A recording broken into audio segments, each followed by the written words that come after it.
आप लोगों ने मुनेरा जगत को पढ़ा था। मुनेरा जगत इस प्रकार से पूरा कंप्लीट हो गया। अब अगला जगत है जगत प्रोटिस्टा। तो उसके बारे में हम सभी लोगों को पढ़ना है। तो अगला टॉपिक आता है जगत प्रोटिस्टा।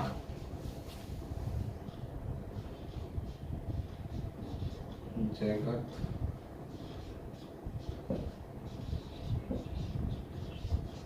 प्रोटिस्टा, अंग्रेजी में जगत को क्या कहते हैं? किंगडम।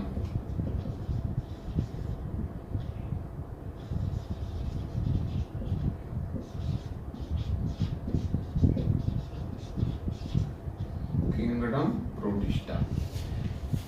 तो सबसे पहले अगर हम किंगडम प्रोटिस्टा को देखें तो ये प्रोटिस्टा शब्द है आपका, ये जो अंग्रेजी से लिखा है प्रोटिस्टा शब्द, यह प्रोटिस्टा शब्द दो शब्दों से मिलकर के बना है। पहले शब्द को बोलते हैं, पहले शब्द को क्या बोलते हैं? प्रोटोट्स। और जो दूसरा शब्द है, दूसरा शब्द को बोलते हैं किटिस्टोस। किटिस्टोस, ये दो शब्दों से मिलकर के प्रोटिस्टा बना है, प्रोस्टोट्स और किटिस्टोस। प्रोटोट्स का अर्थ होता है वेरी फर्स्ट,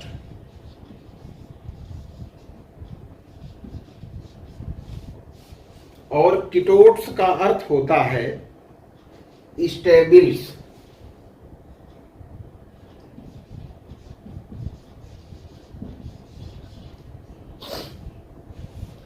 तो इसके भाव से आप सभी लोग समझ रहे होंगे, अर्थात वेरी फर्स्ट सबसे पहले, स्टेबिल्स अर्थात जो सबसे पहले जीव स्टेबिल्स हुए वही क्या है? प्रोटोस्ट है, अर्थात प्रोटिस्टा है। उनको प्रोटिस्टा जगत में रखा गया। अब बात आती है, ये जो प्रोटिस्टा शब्द है, प्रोटिस्टा जो शब्द है, इसको सबसे पहले वैज्ञानिक हुए हैं हैकेल। हैकल, इन्होंने प्रोटिस्टा शब्द को सबसे पहले कहा था। हैकल ने प्रोटिस्टा शब्द को सबसे पहले कब बता दिया था? 1866 ईस्वी में प्रोटिस्टा शब्द को सबसे पहले हैकल ने बता दिया था। देखिए, ये जो प्रोटिस्टा होते हैं इसके अंतर्गत सभी कैसे आते हैं? यूकैरियोटिक, यूकैरियोटिक एनिमल्स आते हैं, सभी यूकैरियोटिक जंतु आते हैं। यूकैरियोटिक का आशय क्या होता है? कि जिनकी कोशिकाएं पूर्ण रूप से विकसित होती हैं, ऐसे सभी एनिमल्स प्रोटिस्टा जगत में रखे गए जो एक कोशिकी थे, एक कोशिका के बने हुए, और वो भी उनकी जो सिंगल कोशिका थी वो कैसी थी? यूकैरियोटिक कोशिकाओं से बनी हुई थी। वही एनिमल्स किसमें रखे गए? प्रोटिस्टा जगत के अंतर्गत रखे गए। के सामान्य लक्षण, प्रोटिस्टा के सामान्य लक्षणों की अगर मैं बात करूं तो वो अभी कुछ तो मैं बोल ही रहा हूं। प्रोटिस्टा सामान्य लक्षण अगर हम देखेंगे इनके,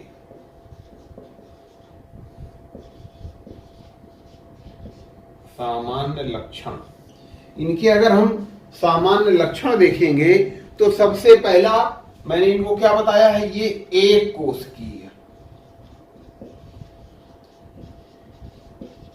एक कोशिकीय, यूनिसेलुलर, एक कोशिकीय यूकैरियोटिक जीव हैं, यूकैरियोटिक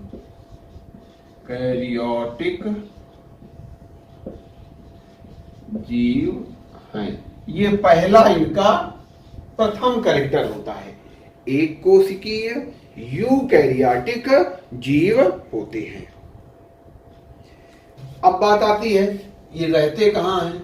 ये जल, कामा थल, कामा पौधों एवं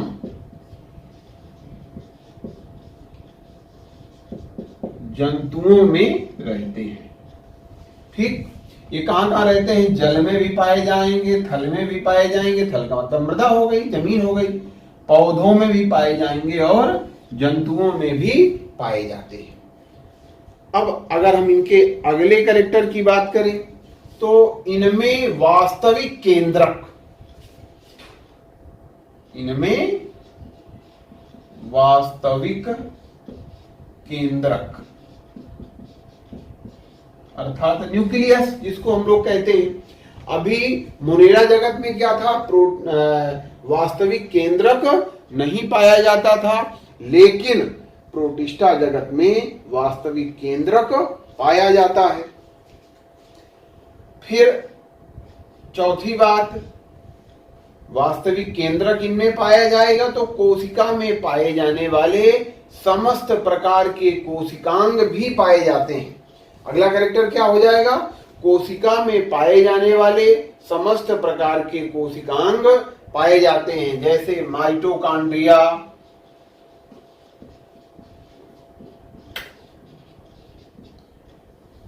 माइटोकॉन्ड्रिया हो गया, गाल्जी काय,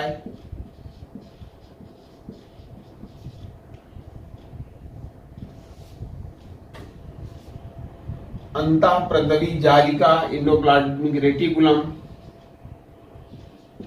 अंतःप्रद्रवी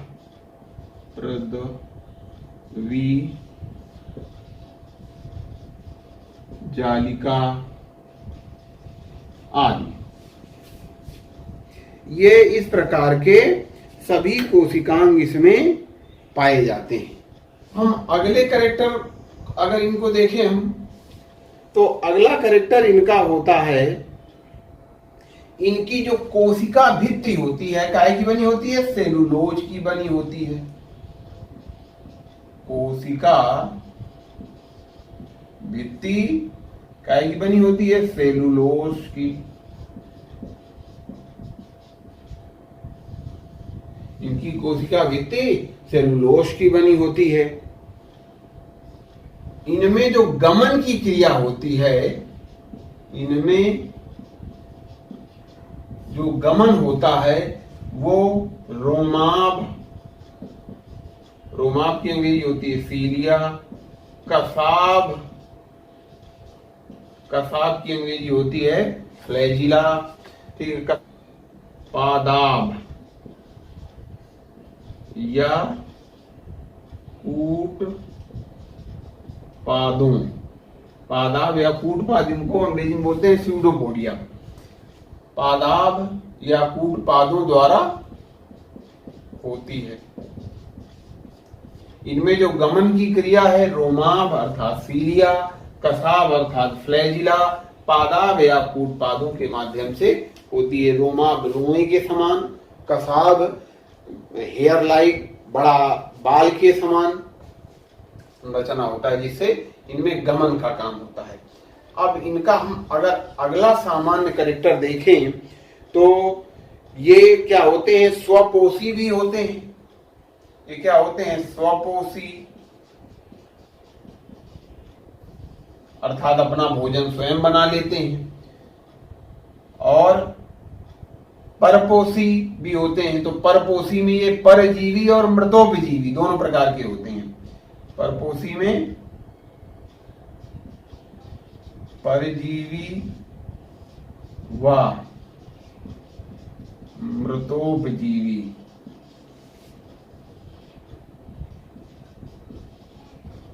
प्रकार के होते हैं। ठीक, अब हम अगर इनके अगले कैरेक्टर की बात करें तो इनमें जो जनन का काम होता है, जनन इनमें लैंगिक और अलैंगिक, इनमें लैंगिक अलैंगिक में कायिक भी होता है और अलैंगिक तो होता है कायिक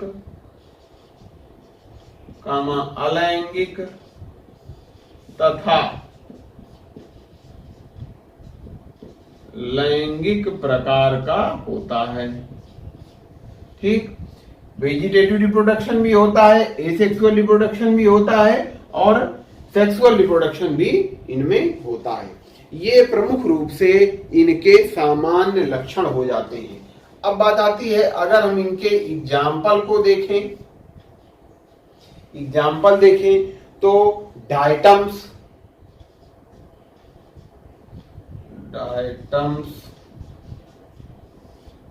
समस्त प्रकार के डायटम्स हो गए,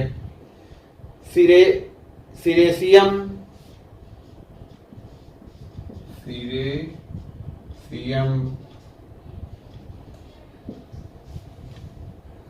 यूग्लिना,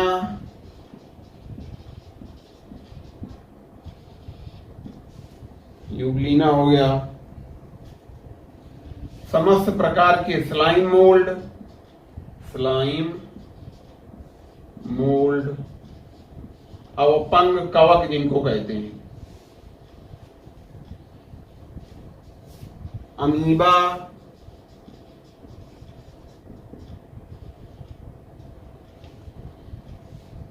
प्लाज्मोडियम,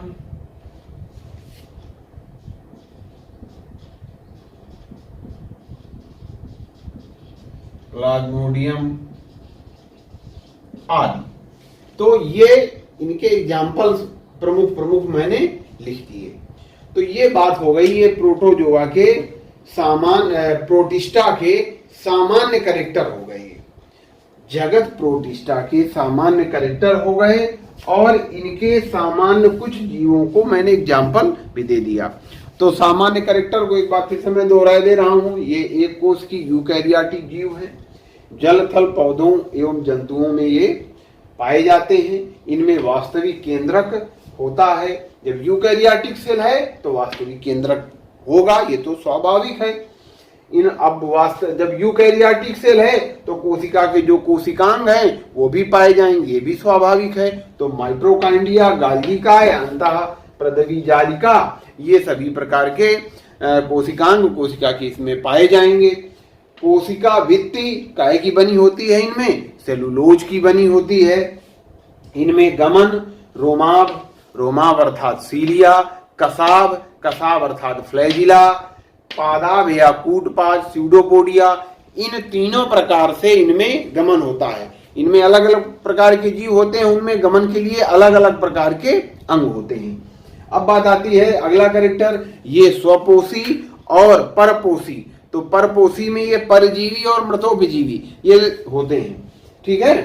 फिर जनन का जो इनमें जनन की जो क्रिया होती है, अपने समान संतान उत्पन्न करना जनन कहलाता है, मालूम होना चाहिए सभी को। तो यह काम कायिक प्रकार का वेजिटेटिव रिप्रोडक्शन भी होता है, एसेक्सुअल रिप्रोडक्शन अर्थात अलैंगिक जनन भी होता है, और सेक्सुअल रिप्रोडक्शन अर्थात लैंगिक जनन भी होता है। तो जनन इनमें तीनों प्रकार से होता है। एग्जाम्पल हो गया समस्त प्रकार के डाइटम्स, थिरेसियम, euglena, slime mould, amoeba, plasmodium आदि। तो इस प्रकार से जगत प्रोटिस्टा के सामान्य लक्षण हो गए। अब हम जो जगत प्रोटिस्टा है उसको किस प्रकार से उसका विभाजन करते हैं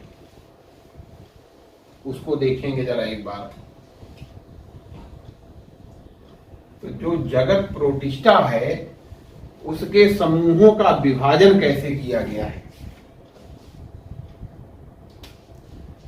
तो जगत प्रोटिस्टा के प्रमुख समूह, जगत प्रोटिस्टा के प्रमुख समूह, ठीक। सबसे पहले प्रोटिस्टा, ये जगत हो गया।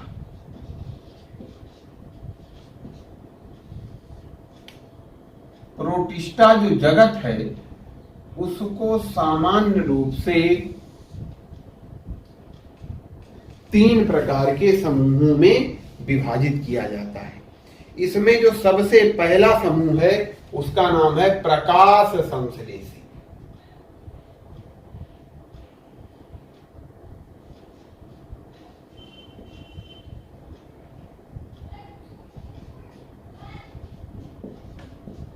प्रकाश संश्लेषी, प्रकाश संश्लेषी अर्थात फोटोसिंथेटिक।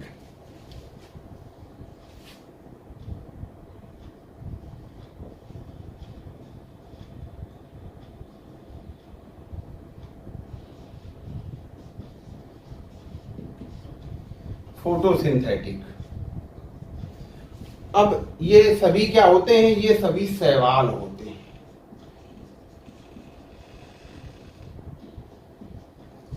ठीक, इनको हम पादप सम प्रोटिस्टा कहते हैं। इनको क्या कहते हैं हम? पादप सम। पादप सम क्यों कहा गया? क्योंकि ये पादपों के समान अपना जीवन यापन करते हैं। पादप सम प्रोटिस्टा।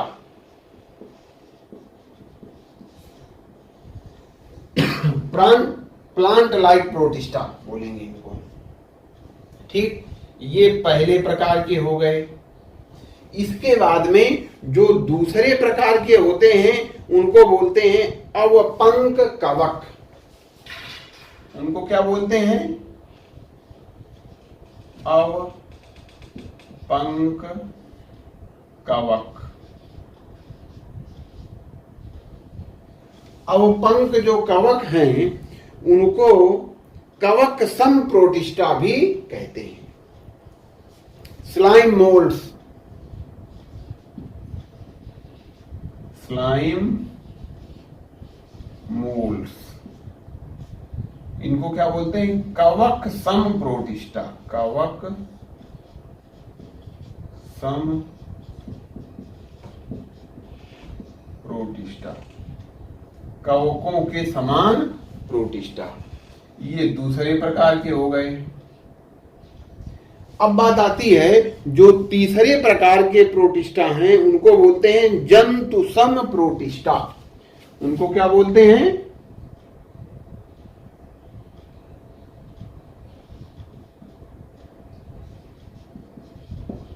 जंतु सम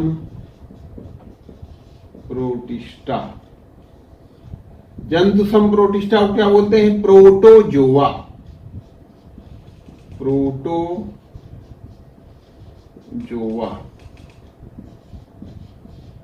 प्रोटोजोआ। ठीक, इस प्रकार से प्रोटिस्टा जगत को प्रमुख 3 समूहों में बांटते हैं।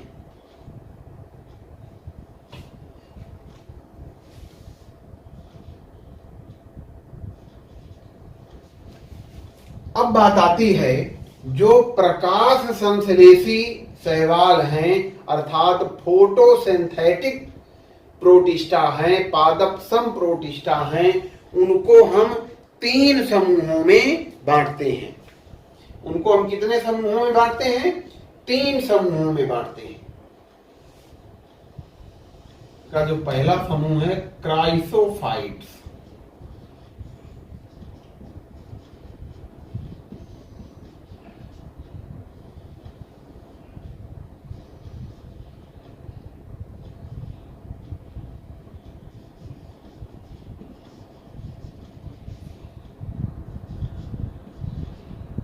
क्राइसोफाइट्स इनका पहला समूह होता है।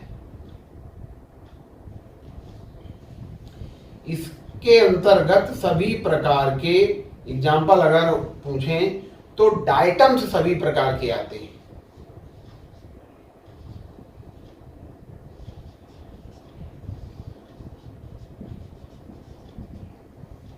सभी डाइटम्स क्राइसोफाइट्स के अंतर्गत आते हैं। अब बात आती है जो दूसरा प्रकार है इनका, उसका नाम है डाइनोफ्लैजिलेट्स।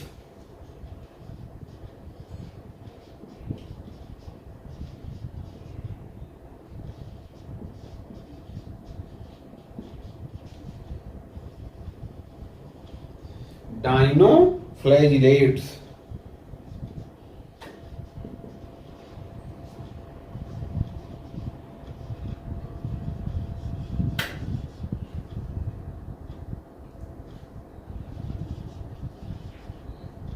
डाइनोफ्लैजिलेट्स। फ्लैजिलेट्स। अगर हम इनके एग्जाम्पल को देखें डाइनोफ्लैजिलेट्स की, तो गोनिया लाइक्स सिरेसियम,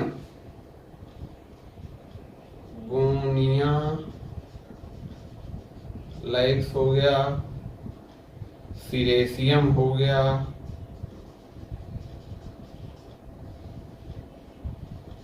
आदि। इसके बाद में जो तीसरे प्रकार के पादप संप्रोटिस्ट होते हैं उनको बोलते हैं यूग्लिनाइट्स।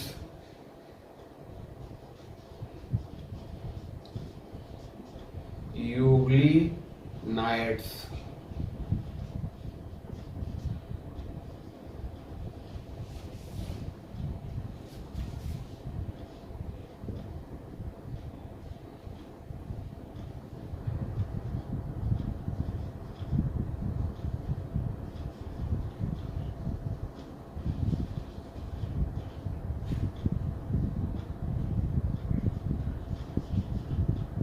एग्जाम्पल इसका क्या हो जाएगा, यूग्लिना।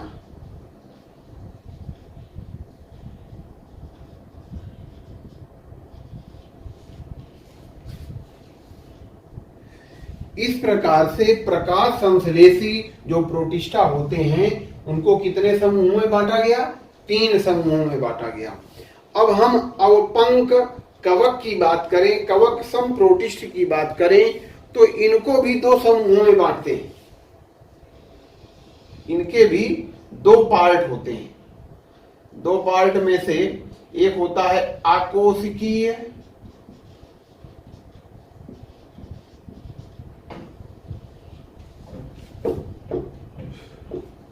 एसेलुलर।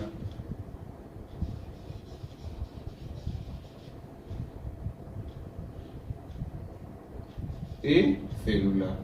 दूसरा होता है कोशिकीय, सेलुलर। ठीक है। अकोशिकी का अगर हम एग्जाम्पल देखें, दे रहा हूं इसका एग्जाम्पल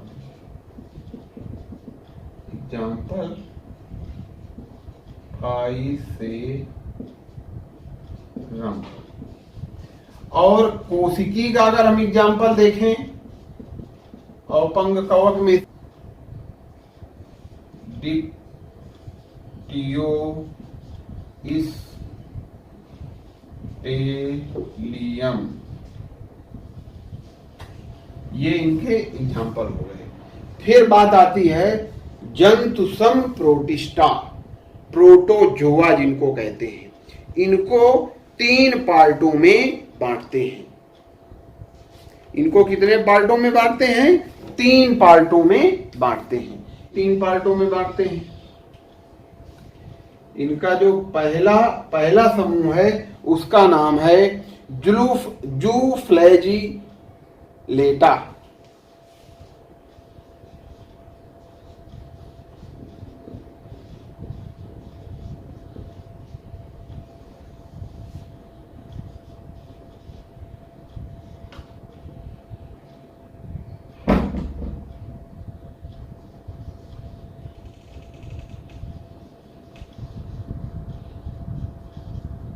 जूफ्लैजिलेटा। जूफ्लैजिलेटा की अगर हम बात करें तो इसके अंतर्गत ट्रिपाइनोसोमा आता है। एग्जाम्पल ट्रिपाइनोसोमा। ठीक। इसके बाद में जो दूसरा आता है उसका नाम है सिलिएटा।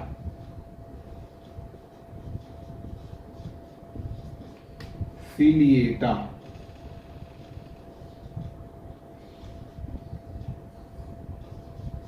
एग्जाम्पल है पैरामीशियम।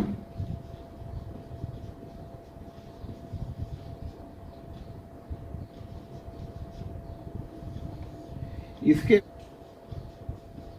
सार्कोडिनाइन को अमीबॉइड भी बोलते हैं। अमीबा है, एंट अमीबा है, आते हैं।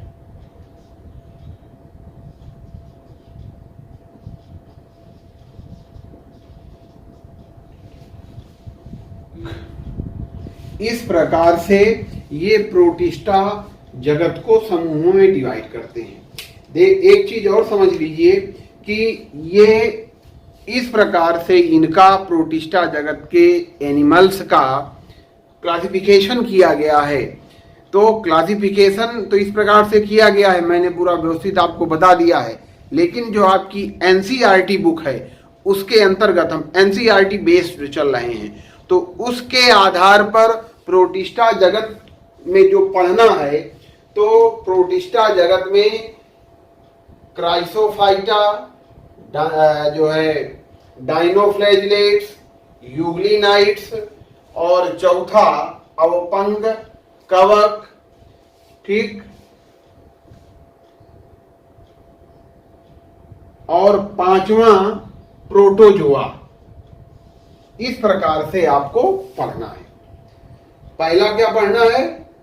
क्राइसोफाइट्स, दूसरा डाइनोफ्लैजिलेट्स, तीसरा यूग्लिनाइट्स और चौथा अवपंक, कवक और पांचवा प्रोटोजोआ। इस प्रकार से आपको पढ़ना है। तो हम इन 5 समूहों में, ये सीधे सीधे हम कह सकते हैं कि प्रोटिस्टा जगत को हम सीधे सीधे 5 समूहों में विभक्त करते हैं आपकी एनसीईआरटी बुक के आधार पर, ठीक। तो सबसे पहला यहां पर बात आएगी क्राइसोफाइट्स। अब मैं इसको साफ करता हूं, आप लोग व्यवस्थित नोट कर लें। देखिए, एक मेरा सभी बच्चों से आग्रह रहेगा कि जितना मैं पढ़ा रहा हूं उसको व्यवस्थित याद करते भी चलें। जब विद्यालय खुलेगा तो मैं सभी बच्चों से व्यवस्थित पूछूंगा, उनके नोट्स देखूंगा। जिन बच्चों के नोट्स कंप्लीट नहीं होंगे तो कहीं ना कहीं उसको दंड भी मिलेगा। तो मेरा सभी बच्चों से बार बार मैं कह रहा हूं, इसके पहले वाले वीडियो में भी मैंने कहा है कि सभी बच्चे व्यवस्थित नोट्स अपने बनाते चलें।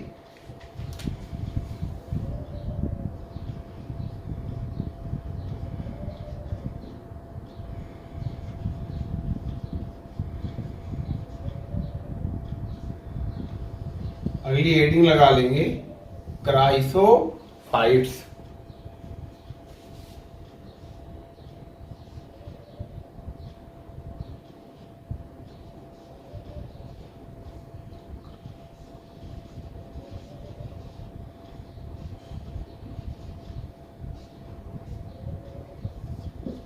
ठीक, क्राइसोफाइट्स। अब बात आती है क्राइसोफाइट्स के बारे में क्या हम कहेंगे। तो इस प्रकार के प्रोटिस्टा एक कोशिकीय, कैसे होते हैं ये? एक कोशिकीय, यूनिसेलुलर और यूकैरियोटिक। एक कोशिकीय यूकैरियोटिक प्रकाश संश्लेषी होते हैं। प्रकाश संश्लेषी होते हैं, मैंने बताया भी। इस प्रकार के प्रोटिस्टा एक कोशिकीय यूकैरियोटिक प्रकाश संश्लेषी होते हैं। इनको डायटम्स कहते हैं। इनको क्या कहते हैं? डायटम्स। इनको क्या कहते हैं? डायटम्स के नाम से इनको जानते हैं। अब इनके सामान्य लक्षण क्या होते हैं? निम्नलिखित होते हैं। सामान्य हेडिंग आ जाएगी, सामान्य लक्षण। अब ये पीले हरे, सुनहरे भूरे,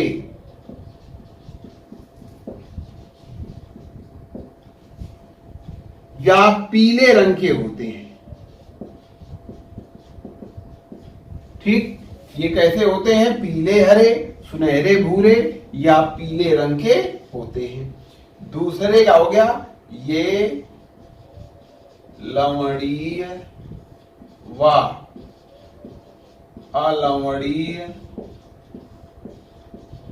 जल में पाए जाते हैं।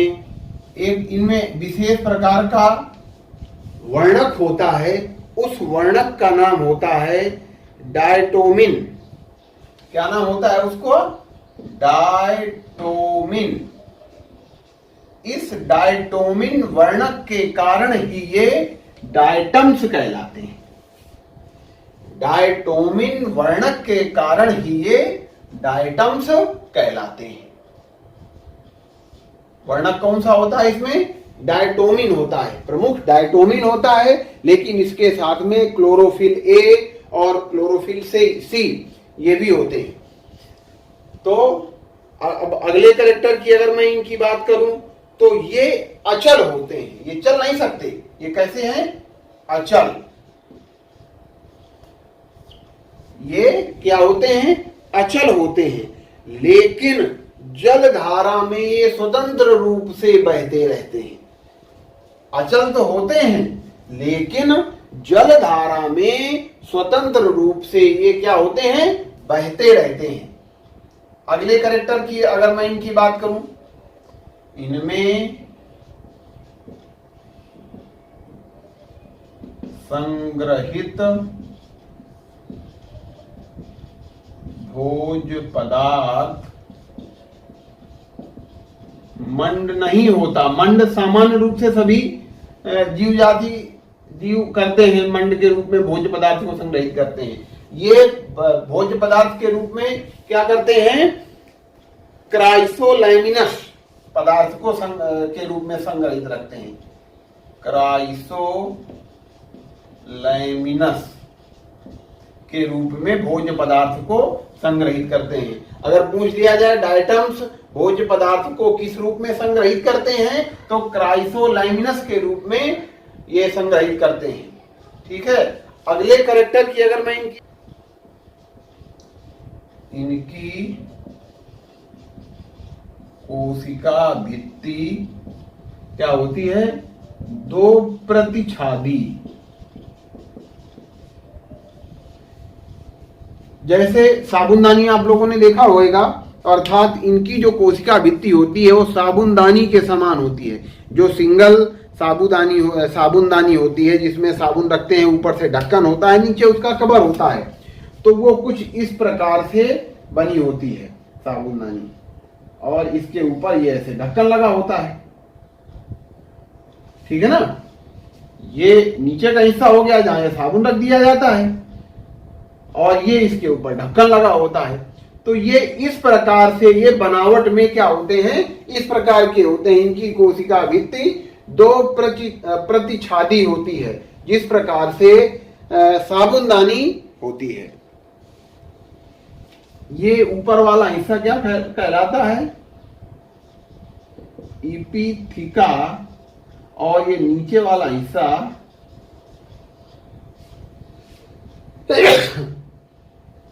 हाइपोथिका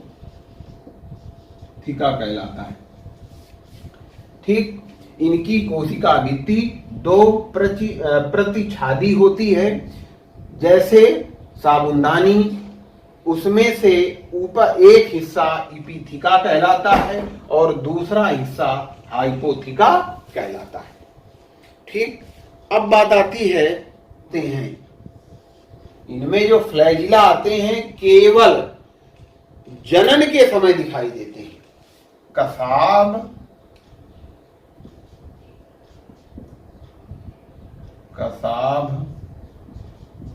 केवल जनन के समय क्या होते हैं, इनमें कसाब जो होते हैं केवल जनन, फ्लैजिला, कसाब का मतलब क्या होता है, फ्लैजिला। फ्लैजिला केवल जनन के समय होते हैं। ये इनके सामान्य लक्षण हो जाते हैं। अब इनके मैं एग्जाम्पल की बात करूं, अगर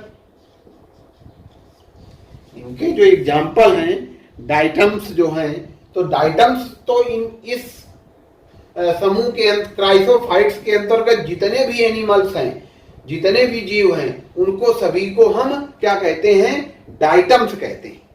इनको क्या कहते हैं, डाइटम्स कहते हैं। लेकिन उनमें अलग अलग प्रकार के एनिमल्स होते हैं। उसमें ट्राइसीरेसियम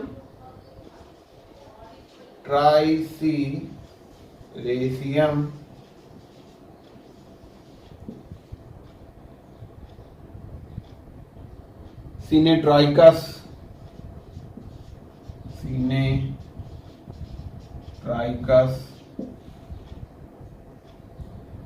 ट्राइकेनिया,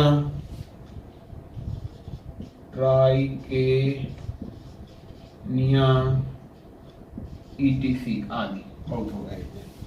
ठीक, और अगर लिखना चाहें तो यूनोसिया होता है और एक वेविकुला होता है। ये सभी क्या है, ये डाइटम्स के अंतर्गत आते हैं। एक चीज इसमें और छूट रही है, डायटमी नियंक होते हैं। वो हैं क्या, ये इंपॉर्टेंट है, पेपर में पूछा भी जाता है। डायटमी नियंक क्या होते हैं? डायटम्स जो होते हैं क्या हैं, प्रमुख रूप से समुद्रों के उत्पादक होते हैं, अर्थात समुद्र में रहते हैं और सूर्य के प्रकाश से अपनी ऊर्जा को बनाने का काम करते हैं। तो ये क्या है, समुद्री प्रमुखता, ये समुद्री उत्पादक होते हैं। डायटम्स सभी प्रकार के प्रमुखता समुद्री उत्पादक होते हैं। इनकी भित्तियों में क्या होती है, सिलिका होती है। इनकी भित्तियां किससे बनी होती है, जो इसकी कोशिका भित्ति होती है कैसे बनी होती है, सिलिका से बनी होती है। और इनकी जब मृत्यु हो जाती है तो सिलिका के कारण ये क्या होती है, नष्ट नहीं होती। इनकी कोशिका भित्ति सिलिका के कारण नष्ट नहीं होती और मृत वही डायटम्स की कोशिका भित्ति अवशेष के रूप में तलहटी पर हजारों करोड़ों वर्षों तक जमा होते रहते हैं। वही जो मटेरियल इनका मृत सेल के रूप में जो जमा होता रहता है, वही क्या होता है, डायटमी नियंक या डायटमी अर्थ या डायटमी मृदा उसको कहते हैं। अब इसका जो उपयोग है ये बहुत उपयोगी है। डायटमी जो मृदा है वो उपयोगी बहुत है। इसका उपयोग जो है ग्लास बनाने में, डायटमी मृदा का जो उपयोग किया जाता है काहे में किया जाता है, ग्लास बनाने में, इसके बाद में पॉलिश बनाने में, टूथपेस्ट बनाने में, अग्निरोधी सामान बनाने में, इस प्रकार से इसका डायटमी अर्थ का उपयोग किया जाता है। तो इस प्रकार से यह टॉपिक आज का यही समाप्त होता है। अगले दिन मैं अगले टॉपिक के साथ पुनः उपस्थित होऊंगा। मैं सभी बच्चों से एक आग्रह करूंगा कि वीडियो को ध्यान से देखें और सुने तथा जो भी नोट्स हैं उन नोट्स को व्यवस्थित बनाते चलें। आपको अगर कोई दिक्कत है तो कमेंट्स बॉक्स पर मुझे कमेंट्स लिख करके मुझसे उसके बारे में पूछें।